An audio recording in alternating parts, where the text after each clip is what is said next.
പണ്ട് പണ്ടൊരു കാട്ടിൽ ഒരു വലിയ മാവിൽ ഒരണ്ണൻ താമസിച്ചിരുന്നു.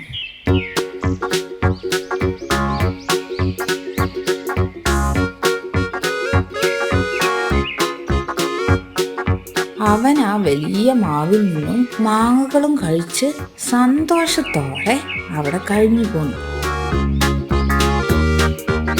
അവൻ അങ്ങനെ രാജകീയമായി മാവിൽ രസിച്ചു താമസിക്കുന്നതിൻ്റെ ഇടയിലാണ് ഒരു തത്ത അതുവഴി വന്നത്.